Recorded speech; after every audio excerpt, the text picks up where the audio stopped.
Welcome to the Manager Lab, where we delve into the increasingly dynamic world of talent management.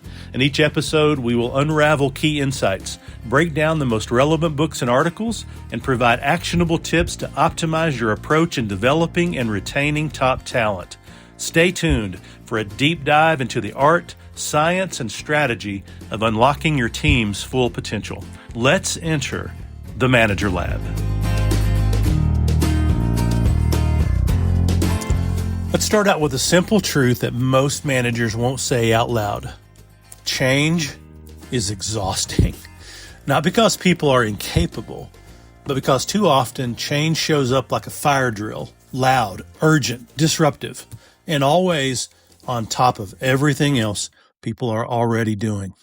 But what if change didn't feel like a disruption at all? What if it felt normal? Today, we're unpacking a powerful idea from Harvard Business Review. The most effective teams don't treat change as an event. They treat it as a routine. And when leaders do this well, something remarkable happens. Teams become more adaptable, more confident, and far less anxious about what's coming next. So let's talk about how managers can make this shift and why it might be one of the most important leadership skills of our time. All right, segment number 1 in the article is why change feels so hard. Most organizations don't actually struggle with change. They struggle with how change is introduced. So think about it. Change often arrives as a big announcement or a sudden pivot.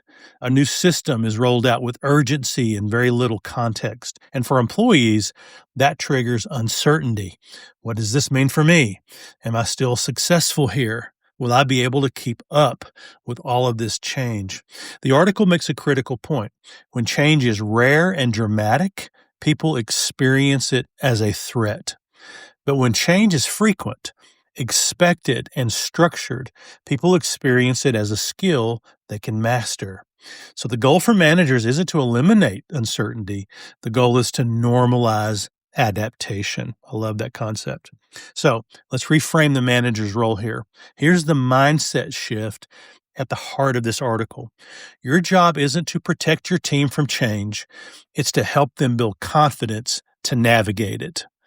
Managers often feel pressure to have all the answers, time change perfectly, and minimize disruption at all costs. But the strongest leaders do something different. They design their team so change is expected and actually practiced before it's required. That means regularly experimenting with small improvements, talking openly about what's working and what's not, and treating learning and adjustment as part of how we do things around here. When change becomes routine, fear goes down and ownership goes up. So let's get practical. The article highlights 3 core practices managers can use to make change part of your everyday work. Practice number 1, make improvement part of the job, not extra work. So one of the biggest mistakes that managers make is treating change as additional work layered onto already full plates. So instead, effective managers ask, what's one small thing we could improve this week? Or what's slowing us down that we can experiment with? This doesn't require massive transformation. It just requires permission. So the actionable tip here for managers is to maybe build 10 minutes into a team meeting to ask, what should we try differently next week? What's one process that we can tweak and not overhaul? Small changes done consistently train teams to adapt without being overwhelmed. Okay, practice number 2, run small experiments, not big announcements. So another powerful insight from the article is this: people resist change less when it's framed as a test, not a decision. So instead of saying, we're changing how we do this, try this. Let's test this for a couple of weeks and see what we learn. This does 3 things. It lowers the emotional stakes, it invites employee input, and it reinforces that learning matters more than being perfect.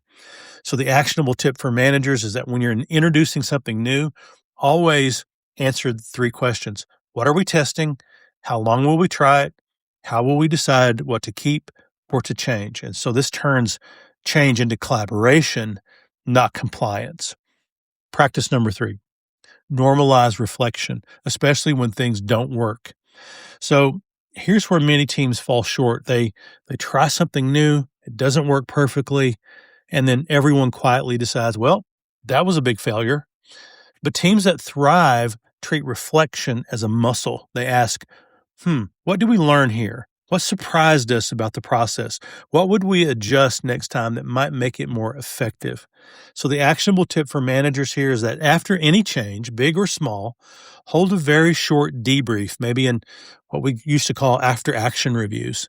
Start, stop, continue, right? Love that. What would we start? What would we stop doing? What would we continue doing as a result of this test? So model curiosity here, not judgment. When leaders reflect openly, teams learn that change isn't about getting it right. It's about getting it better.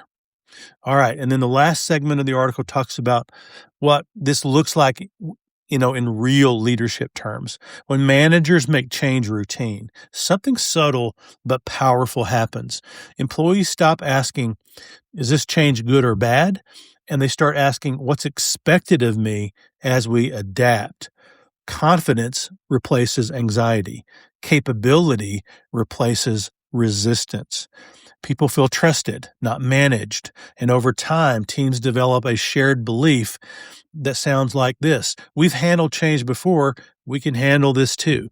That belief might be the most valuable outcome of all. So let's end with this. The future will not slow down. We know this. Markets will shift. Technology will evolve. Expectations will continuously rise. The teams that succeed won't be the ones with the best plans. They'll be the ones with the strongest habits of adaptation. And as a manager, you don't need to predict every change ahead. You just need to help your team practice changing together. So this week, ask yourself, where can I make improvement feel safe? Where can I turn a decision into a test? Where can I model learning instead of certainty? Because when change becomes routine, resilience becomes culture. And that's how leaders build teams that don't just survive change, they grow because of it. Well, thanks for listening. And until next time we meet in the Manager Lab, do good work.